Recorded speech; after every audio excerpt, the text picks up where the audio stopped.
It happened before, and almost nobody saw it coming. One morning, ordinary Americans woke up, walked to their local bank, and found the doors locked. No warning, no phone call, no second chance. Their savings, years of work, decades of sacrifice, simply gone, evaporated overnight, not stolen by a thief, taken by the very system they trusted. That was 1929. But here is what they never taught you in school. A small group of people lost nothing. They didn't just survive the crash, they came out the other side richer than when it started. And the man who studied them most carefully, who reverse engineered their every decision, who built the greatest fortune in modern history on the back of their wisdom, his name is Warren Buffett. Today we are going to go inside the mind of the most successful investor who ever lived. We are going to uncover the exact strategy he has quietly used and quietly spoken about for when the banking system buckles. Because right now, more people than at any point in the last century are asking the same terrifying question. What happens to my money if the banks fail? The answer is not what the financial media wants you to hear. And it is certainly not what your bank manager will ever tell you. But it is what Buffett has been saying in fragments for over 60 years. If you piece it all together, and that is exactly what we are going to do, a picture emerges. A strategy so old it predates the Federal Reserve, so simple it fits on a single page, and so powerful it has protected fortunes through every crisis the modern world has ever seen. Stay with us, because what you are about to hear could be the most important financial conversation you ever have. Let us begin in Omaha, Nebraska. 1950. A 20-year-old Warren Buffett is sitting in a university library, pulling a book from the shelf. The book is called The Intelligent Investor, written by a man named Benjamin Graham. And in those pages, Buffett later said, he found more practical wisdom than in anything he had read before or since. But here's the detail most people gloss over. Graham did not just write about stocks. He wrote about fear. He wrote about what happens to human beings, rational, educated, sensible human beings, when the financial system they built their lives around suddenly stops working. He had seen it firsthand. He had watched fortunes dissolve in months, and he had identified precisely and clinically who survived and why. The survivors shared one thing, not intelligence, not luck, not connections. They shared one principle, so simple it sounds almost naive when you say it out loud. They never confused the price of something with the value of something. When the banks failed in 1929, paper burned. Numbers on a ledger disappeared. Promises made by institutions dissolved like smoke. But certain things held their value, and the people who understood which things and why walked through the collapse like ghosts through a burning building. Untouched. Warren Buffett absorbed this lesson before he was old enough to vote, and he has been teaching it quietly and consistently ever since. So what are these things? What exactly does Buffett say you should hold when the financial architecture around you begins to crack? Let us start with the one that surprises people the most. Buffett has always been dismissive of gold. That position is well known. He has called it an unproductive asset, a rock that just sits there. And yet, and this is where it gets interesting, he has never said gold has no place in a crisis. What he has said is far more precise. He has said that gold derives its value entirely from human belief. The moment a critical mass of people believe in it, it works. And throughout history, in every single financial crisis, a critical mass of people always have believed in it. The Egyptians, the Romans, the Weimar Republic, the Great Depression. Human psychology has never changed, and gold has never failed to reflect that psychology in a crisis. So why does Buffett not hold it himself? Because in normal times, it does nothing. It earns nothing. It produces nothing. But he has never, not once, told a panicking person to ignore it. There is a difference between what the world's greatest long-term investor keeps in his personal portfolio and what the world's greatest investor would tell you to hold if you believed the system was going to break tomorrow morning. Pay attention to that distinction. Now let us talk about the concept Buffett returns to again and again. The one he calls his number one rule, and his number two rule, and his only rule. Do not lose money. 3 words. Devastatingly simple. almost insulting in how obvious they sound. And yet, in 1929, in 2008, and in every crisis that has come between and after, the number one reason people lost everything was not that they made bad investments. It was that they stored value in the wrong places. They trusted institutions that failed. They kept paper that became worthless. They held assets whose value existed only as long as the system agreed on it. Buffett's strategy is not about finding the biggest gain. It is about making yourself structurally impervious to catastrophic loss. And that changes everything about how you think about where you keep your money. Here is what the 1929 survivors actually did. The ones who emerged intact were not, for the most part, the ultra-wealthy. The Rockefellers had armies of advisors and diversified holdings across multiple countries. But the ordinary man or woman who came through it, the farmer, the local merchant, the small business owner, they did something instinctive that turned out to be genius. They held tangible things, real things, land, productive businesses, commodities that people needed regardless of whether the Dow Jones existed.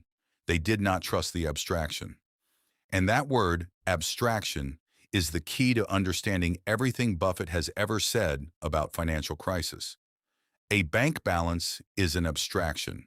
It is a number on a screen that exists only because the bank agrees it exists. A stock certificate, in the traditional sense, is a legal claim on a real company. But that company is real. Its buildings are real. Its inventory is real. Its workers and their skills and the products they make, real. Buffett has spent his entire career buying pieces of reality.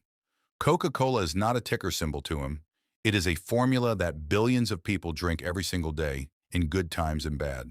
In a depression, in a war, in a pandemic, people still drink Coca-Cola. That is not a financial abstraction. That is a fundamental human behavior. And owning a piece of that behavior is as close to unbreakable value as the modern world has ever produced. This is the 1929 strategy distilled to its essence. When systems collapse, human behavior does not. People still eat. People still drink. People still need shelter, energy, medicine, connection.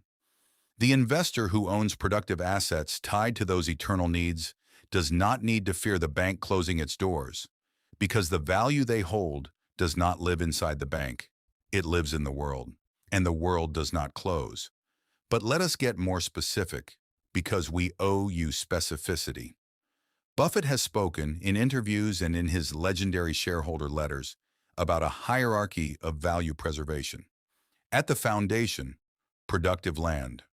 Farmland in particular, he has held up as one of the most crisis-resistant assets in history. It produces food regardless of monetary policy. It does not care who is president. It does not care whether the Federal Reserve exists. It grows things. People eat things. The equation is permanent. In his 2011 shareholder letter, he put farmland alongside American businesses as the two categories of investment he would always prefer over gold or cash during a period of currency debasement. That letter was written in the shadow of the 2008 financial crisis, when the Federal Reserve had printed money on a scale that made many people quietly terrified about what money actually was. Above farmland in his hierarchy sits what he calls great businesses. And by great, he means something very specific. A business with pricing power. A business so embedded in human habit that it can raise its prices, and customers will groan but still pay. That pricing power is the armor against inflation, against debasement, against every trick a desperate government might play with the money supply. If Buffett's Berkshire Hathaway holds a business that makes something people genuinely cannot imagine living without, then no matter what the dollar does, that business will still earn. It will simply earn in more dollars, or fewer, or in a different currency entirely. The underlying reality of the business remains. That is the protection. That is the 1929 strategy in its most sophisticated form. And then there is cash itself. Buffett famously keeps enormous reserves of cash, billions of dollars. People have criticized him for it for decades. Why hold cash when it loses value to inflation? Here is what they miss. Buffett does not hold cash as a store of wealth. He holds it as ammunition. He holds it because in a crisis, in 1929 and 2008, in every collapse that has ever come, the people with cash at the exact right moment become extraordinarily powerful. They can buy the productive assets of the panicking at prices that would seem delusional in calmer times. Cash in a crisis is not a savings vehicle. It is a weapon. And like all weapons, it is only useful to the person disciplined enough to hold it until the perfect moment to use it. So what does this mean for you? Not for Buffett, with his billions and his board seats and his direct relationships with the CEOs of America's largest companies. For you, the person watching this right now, who perhaps has money in a savings account, perhaps some in a retirement fund, and who feels a quiet, persistent unease about the fragility of a system that seems to become more leveraged, more complex, and more dependent on trust with every passing year.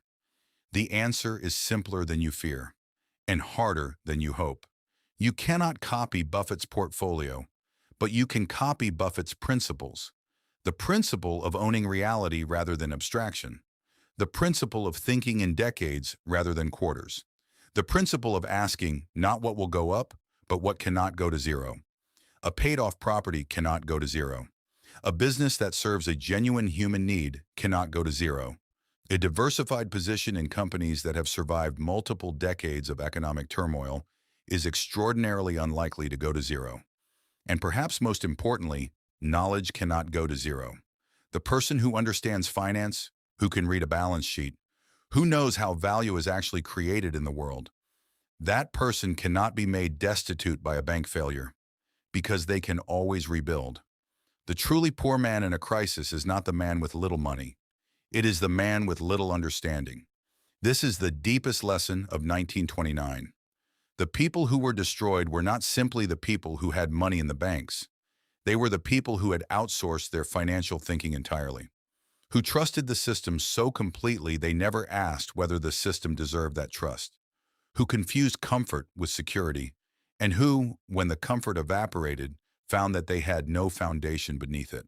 Warren Buffett has never made that mistake. His entire philosophy, from his teenage paper routes to his billions in Berkshire, has been built on one unshakable conviction. Understand what you own, know why it has value, and make sure that value is real, tangible, and tied to something that human beings will always need. When you own things like that, a bank failure becomes a tragic headline, not a personal catastrophe. When you own things like that, you do not pray for the system to hold, because your wealth does not depend on the system. It depends on reality itself. And reality, unlike banks, unlike governments, unlike currencies, unlike the extraordinary, elaborate fiction of modern finance, has never failed. Not once. In all of human history, the sun still rises, people still eat, the world still turns, and the investor who understands this, who has structured their financial life around this truth rather than around the comfort of institutional promises, that investor sleeps soundly, regardless of what the markets are doing, regardless of what the news is saying, regardless of whether the bank opens its doors tomorrow morning. That is the 1929 strategy. And it is not really a strategy at all. It is a philosophy, one that was old before Buffett was born, one that he simply had the clarity, the patience, and the extraordinary discipline to live by every single day of his life. The question is not whether it works. History has answered that beyond all doubt. The question is whether you are willing to think this way, to choose understanding over comfort, to choose ownership of reality over the illusion of security, to build something that no crisis can reach because it is not built on promises. It is built on truth.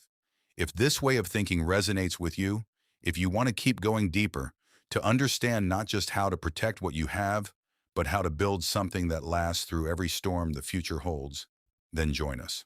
Subscribe to The Million Path. This is the channel for the people who want to think differently about money. Not the quick wins, not the trending trades, the real principles. The ones that have worked for 100 years, the ones that will still work 100 years from now. This is your path. And every great journey starts with a single step. Take it now.